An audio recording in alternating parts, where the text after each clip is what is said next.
Alrighty, welcome back, everyone. We're just gonna go right into the video this week.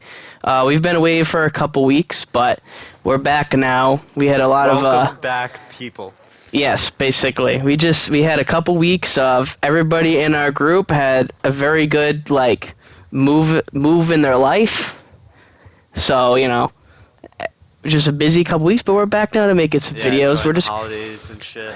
We're gonna make a couple videos just to catch up on the sports. We're gonna talk some finals, talk some. I think Kyle and Josh said they wanted to talk some trade stuff and free agent stuff. There's coaches. There's USA basketball going on right now. Olympic stuff. Like we got a bunch of stuff we gotta catch up on. Yeah. I'm sure people have already seen it all, but we gotta get it in. Keepers and sleepers. Yeah, we're gonna get all that in. So, what would you guys like to start with? Let's start with the I finals. think we have to talk about Team USA. Kyle, you want it? Oh, Team USA? Okay, that's fine. I love the differencing of the two topics to start off. That's how you know we're really communicative as a group. No, it's okay. USA is fine. So, they have brought in a new big man, quote-unquote new big man, and his name is JaVale McGee. What a great addition to Team USA. Better. Yeah, they could have. We love a good JaVale McGee. I don't know why they chose him of all people. USA has so many talented, tall, big men, especially college athletes. They definitely could have found someone better than JaVale McGee, let's be honest. Oh, all day. Evan Mobley. I was just gonna say that at this point, I feel like they could have just brought in Cunningham. I was like some college talent. I mean, they did it in the '90s when they brought in Christian Laettner. I don't understand why at this point you wouldn't just be like, yeah, screw it, let's toss Evan Mobley in there. Let's toss, Cade Cunningham, or at least if you're gonna pick some talent, pick Christian Wood as a big man. Like Christian Wood's intriguing. I know, right? He's had a career year for Kyle's favorite team. How we always talk about how Kyle's the best Houston Rockets fan. Pick and roll specialist. God, I love the free throws in this game. Create his own shot. Oh, I know, right? So yeah, basically, I think that there's something wrong with Popovich with how he just coaches this team. There's nothing talent-wise. I feel like you shouldn't even have an issue. I understand, you got to get chemistry, and that's a real thing. You could name 12 All-Stars. Chemistry is needed to be good with 12 All-Stars. Why do you think they always won in the 90s, 2000s, 80s? They always won because Coach K was a head coach, and he preached that you needed to be unselfish. And I think, unfortunately, with this year's team, since it's not as deep as usual, I feel like they look at it and go, I think some of these players are trying to take an extra role when they don't need to. Because these other players are still good, even if they're young or new. Even Keldon Johnson, he's on the team now. He's still good. He can hold his own. There's definitely people better than him, though. But that's also because he plays for the Spurs. He's on the team. Yeah, and it sinks to see Bradley Beal not on the team anymore because of COVID issues. And it's just unfortunate. I just think the reason why they're having so many issues is because of Pop's age. I think Pop's too old to be coaching this USA team. I think they need to get someone younger. I agree. It's honestly, I think it's just a style thing. I really thought that Coach Pop, with how he coaches Spurs, I feel like that would just work because that team was always unselfish, good ball movement. It's just kind of weird to see the first couple games, and you're like, wow, there was just no ball movement. It just felt like a lot of Tatum isolation, Durant isolation. And, force-feeding KD. Yeah, it was kind of just a lot of these teams were just, I don't know. I think teams were exposing Team USA in the first two games. Granted, it is exhibition, so, I mean, you take it with a grain of salt, just in general. Yeah, true. But it's them even not playing their hardest is they're just so offensively talented. Yeah. They should still be destroying everyone. I don't know. Yeah. I think it'll all be fixed. They got their games out the way. It's just. We'll see what happens. It's an interesting. I expect Team USA to at least be on the podium. But I do expect them to win gold. If forced, they're on the podium. They're too dominant to not be on the podium, to just get bronze or silver. I wonder if like I forgot one of you said it just a minute ago about like a youth coach instead of Popovich. Like who would you pick as a youth coach instead of Popovich? Oh, John Fryer all day. He took the torch at Duke. I feel like that's a very good answer just based off the fact that since it's like John Shire's been under Coach K for so long. Yeah, and Coach K's got all the medals and national championships. I feel like it'd be a good fit.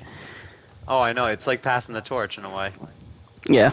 If I were to pick someone new, like an NBA, I would love to see, if it wasn't like, young, I would like to see Monty Williams. Monty Williams has been a really good coach. Like, I feel like the coach of the year type guys. Well, he can commit, but he couldn't take over until after the finals. But just in general, like, I feel like a coach like that would be nice. But granted, I agree. Like, I don't know what the heritages are and all that on some of these coaches, so, like, I don't even know if he would want to be part of USA technically. I know, right? Yeah. I would probably say Steve Kerr would probably be the best fit because he knows most of these players that are on the USA team. He had to coach, like, with some of them that are currently on the team and had to figure out a game plan against some of the other ones who are on the same team in the NBA. So I think Steve Kerr would have been best, and he's already won the NBA, which I think is even harder than winning the Olympics 2 times Steve out Kerr, of the 4. Oh, absolutely. Steve Kerr would have been like, just go out there and do your thing. I'm not going to run any plays or offense. Yeah, because the players are clearly smart enough to know what? That's a charge on me? That's crazy. Yeah. But I think Steve Kerr's I think the players are smart enough to know, Nah, yeah, he's cool. He's a what good coach. to do. Yeah. I think that's partially the reason why they were so successful, the Warriors, because they just let the players be themselves. Yeah, exactly, yeah. So you guys want to talk about the finals now? Yeah, we can transition to that. Yeah, we did miss, unfortunately, the first 6 games. Well, we all watched it in our free time, but unfortunately we did not get our analysis out there or reaction. No. By the way, we are going to start doing reaction videos soon. But to be honest, I know me and Aaron talked about it a lot, and we said the whole time we don't know who's going to win. We really didn't want to pick anyone. We were some days we'd say the Suns, other days we'd say the Bucks, and it's like we just thought it was going to be a good 7-game series, to be honest. And to the people who I saw kind of complain and cry about the fact that I didn't have some of your favorite players in it and stuff, this has been one of the better finals, competitive-wise and ratings-wise, in the past 20 years. So instead of complaining about it, and just because you didn't get to see your LeBron in there or your Durant, Kyrie, Curry, let's enjoy the fact that we got to see Chris Middleton on the big stage put up big numbers to get the respect he deserves. We get to see Devin Booker on the big stage finally after, struggling a couple years at Phoenix. This team is there to stay. They're a young team. Especially teams that, mostly drafted and struggles getting good free agents. Yeah. And for what it's worth, I like Chris Paul, but I'm going to toss this hot, little topic out there. I think if they lose the finals, if the Suns lose the finals, I think this hurts Chris Paul's legacy a lot. Oh, I think so too. Yes, he helped them get there, and you can tell me about all the analytics and how he helped them regular season, made them relevant again. I completely understand, but you also got to think that Devin Booker gave you an All-NBA type season. DeAndre Ayton showed up and stayed healthy for you all year. Michael Bridges and Cam Johnson turned into awesome role players. So, Monty Williams is one of the better coaches in the league, and he showed it. So it's I feel and now Chris Paul in the finals, he's had his games, of course, but there's been 3 games in a row now where he just either didn't show up until the fourth quarter, or... Well, he played, you're right. He did play, he ended up finishing with a good game yesterday, and I think both teams actually played really well. It was just one of those games where it came down to the wire. Yeah, a lot of turnovers. A lot of turnovers in the fourth quarter. But I am enjoying this series, but just because it's easy to root for him. There's no one hateable. I guess I'm technically on the book saying I'm not a big fan of Giannis, but I've actually enjoyed watching him a lot because I'm now able to watch him on national TV all the time. because I'm obviously a Celtics fan, so I'm not watching Bucks games, you know. But Oh yeah.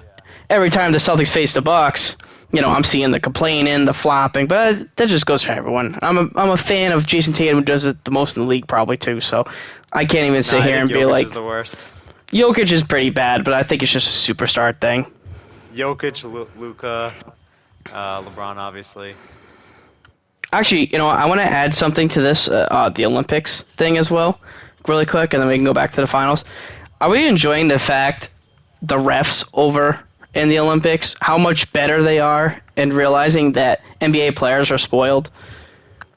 Oh, yeah, right. We've been seeing the amount of complaints, a lot of hard defense turn into no fouls, because then you look at the replay and you realize, well, the person did put his hand straight up. I don't understand. It's a foul in the NBA. Of course it's a foul in the NBA, because all they do is flop and cry. So it's cool to see, like, them actually have to play basketball. Like, you can't just flop yourself to the ground because you missed a three-pointer and you're pissed off at yourself. Like, wow, you missed a three, and I have to get up and actually get back on defense. It's an added dimension to the game where it's much... I just like it better. Even if my team loses. It's just something about it. But I just wanted to add my comments into that. But if you guys want to add more, go for it. Oh, my God. But, yeah, the NBA Finals has been a treasure to watch. It's just fun. It really is. I mean, when are you ever going to get to see two small market teams in the finals? Hardly ever, because the NBA's rigged. Yeah, like you'll get that more so in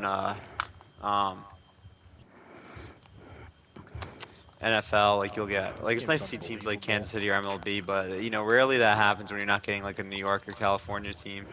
In the man, shoot it. Not New York. I mean, California or Texas. I am interested to see how the stories go as well from the finals / Olympics time right now on how that works for, like, tampering, too. Yeah, I know, right?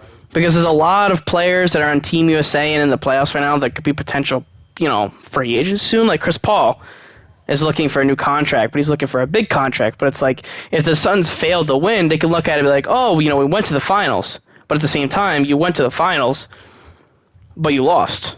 So are you willing to give... Are you willing to give a 35, 36-year-old, I think he's one of those ages, a 3-year, 2-year deal worth $120 million? Like, are you willing to do that right now? Where, yes, he's a great IQ player, and he just things so easily, he could probably do it into his 40s.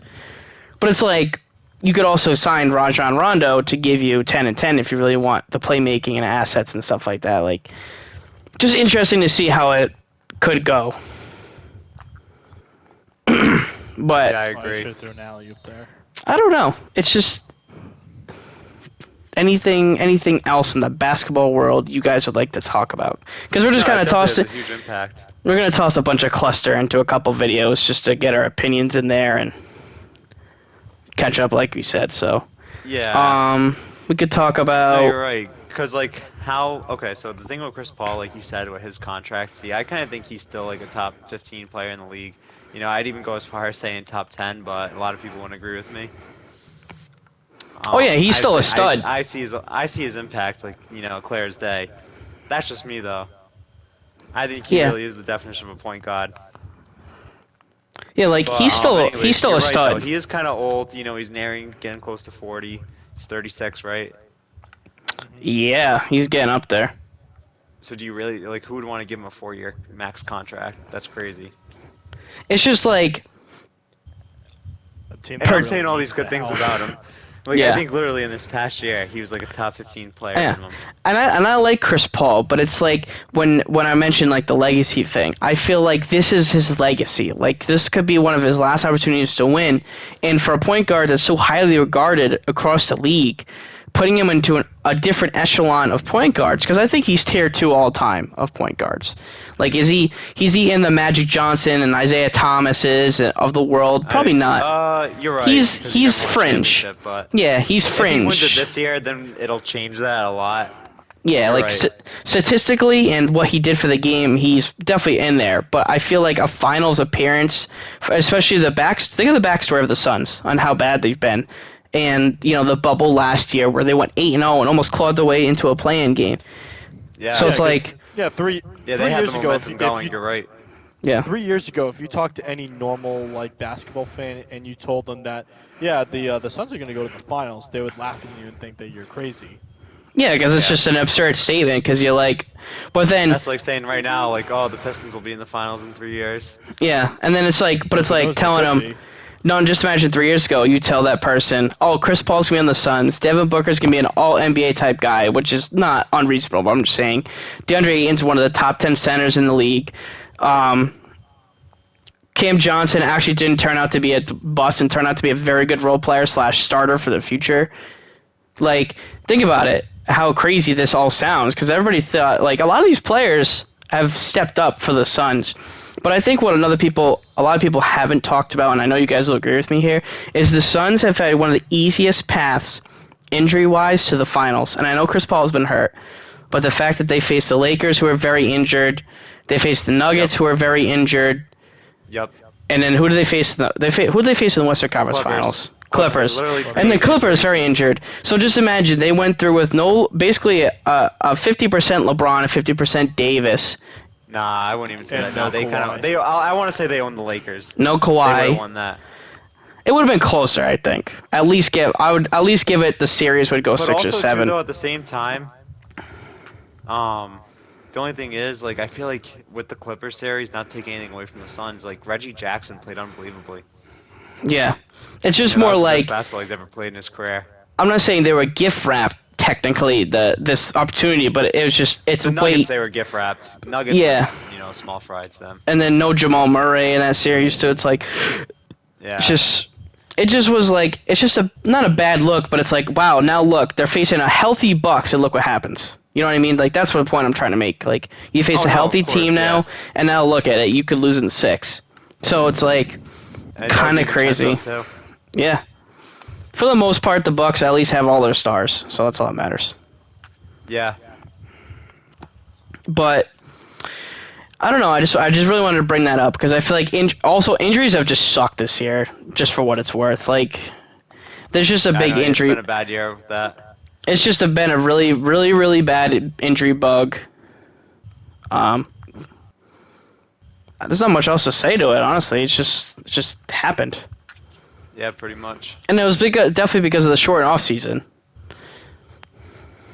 You don't give these professionals the appropriate amount of time to train, you're not going to get the results technically because. No, yeah, all day. It went from a 3.5 month off season with preseason and training and stuff to what 30 days? Not even month and a half. Yeah, a month and a half. And you got to think about all the rookies who came in and did well this year. Just think they didn't even have a training camp. Didn't have preseason stuff. Like no, yeah, now, that's true. Just think about all these. Think about all these players that have the ability to take a bigger jump next year. And some of these rookies that are coming in this year, like you're gonna get basically you could combine last year's rookie class with this year's rookie class and say it's one of the most talented times in the NBA. Oop it. But anything else anybody wants to talk about? I'm sorry, I didn't want to get 3 seconds. I thought they were gonna. Oh, it's fine. You know what we could talk about quick? Let's talk about how 2K can fix their goddamn game. Yes, free throws one.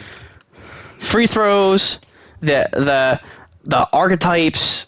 Like, the not listening to any fan who actually enjoyed the game for 4 years now. I know, that's like first and foremost. So, just interesting. Yeah, like right there. Clip that 15 seconds off our video and send that to 2K.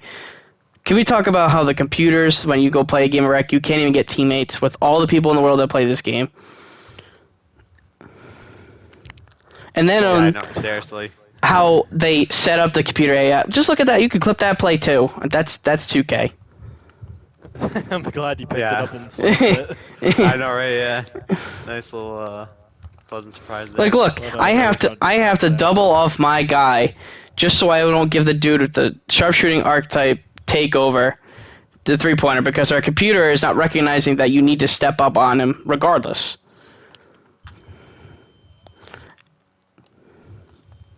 What? Like, look what's going on in this game right now. Why did it make me shoot under the backboard when I was in front of the rim? And look, we're not even doing bad. It's just whatever. It's just 2K. 2K being 2K. There's nothing else to it. Yeah, pretty much. Like I've let up 25 technically in this game, but I've really only let up like 8 total points because I have had to help over on this point guard who quit. Yeah. Like look at that. I know. Like what are we gonna do?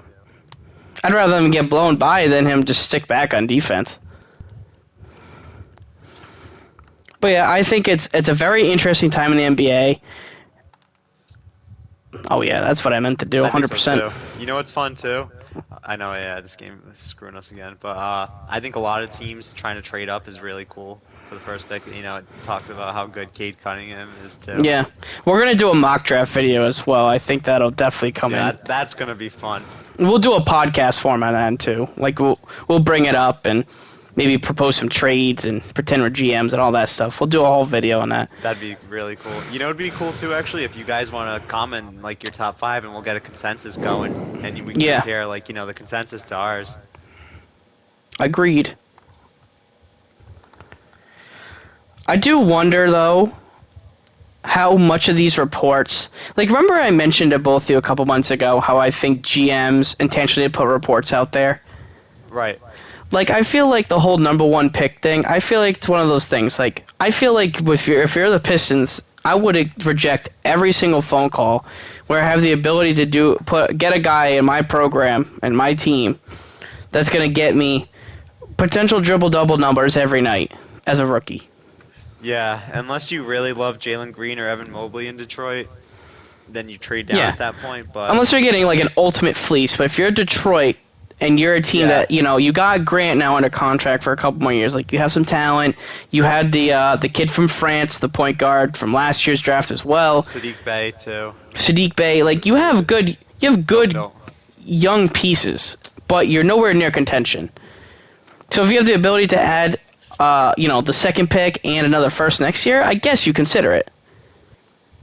But you got to think about whose first it is, and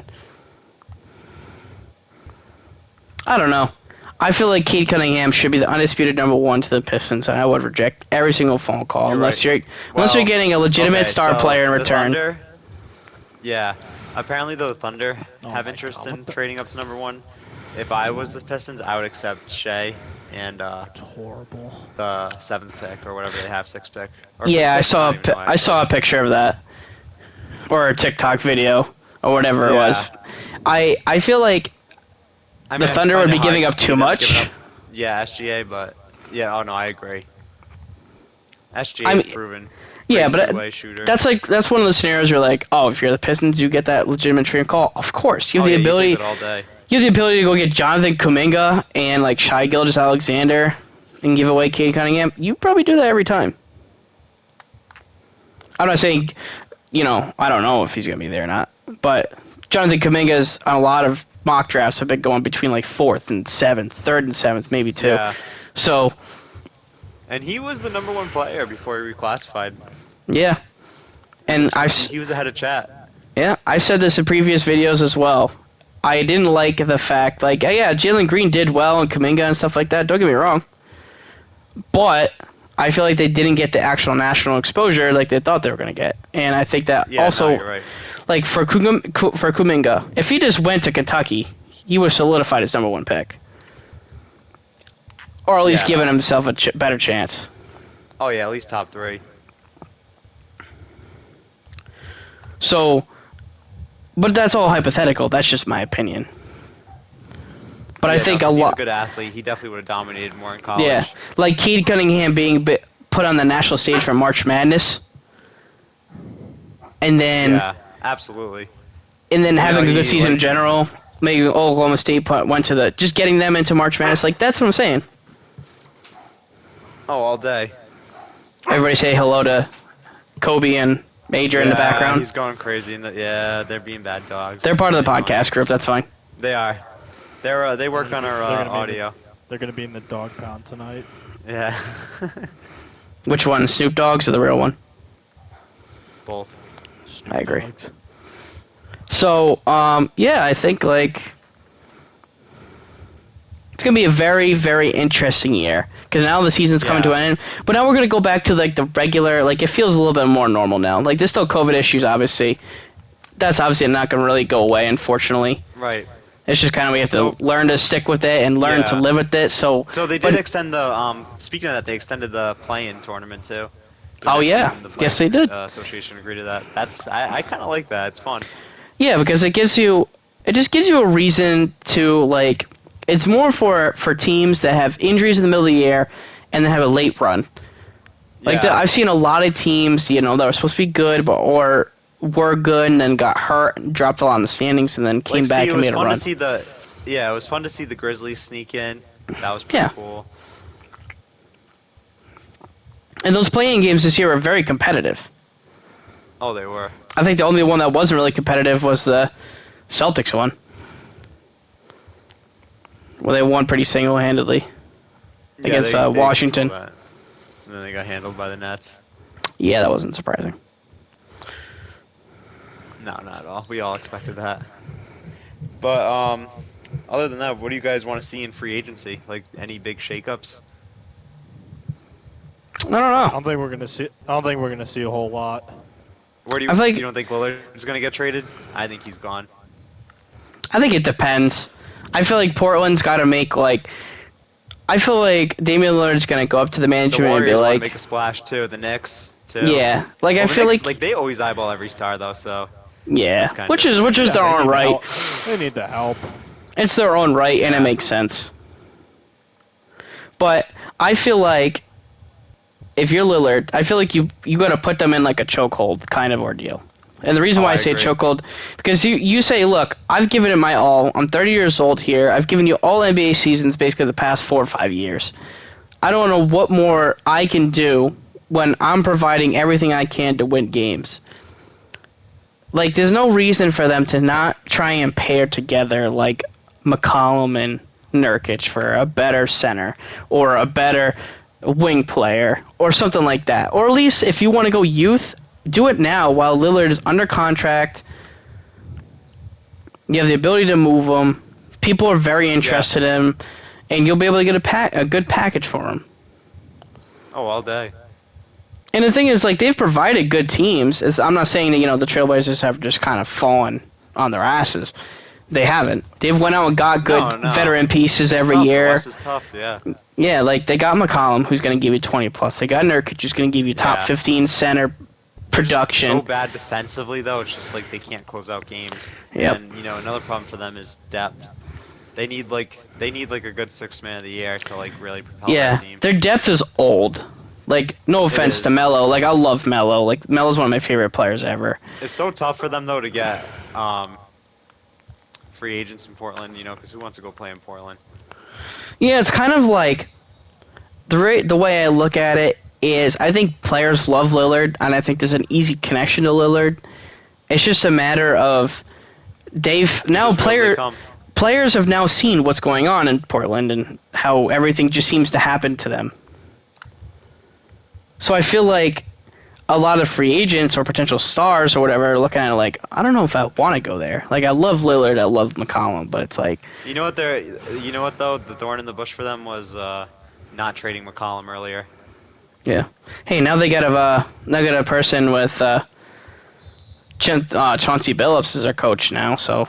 Yeah, I wonder if they made a move for Ben Simmons, though, if they gave up McCollum. I wonder if they could convince Lillard to stay. Or maybe even just do a straight-up swap, Simmons for Lillard.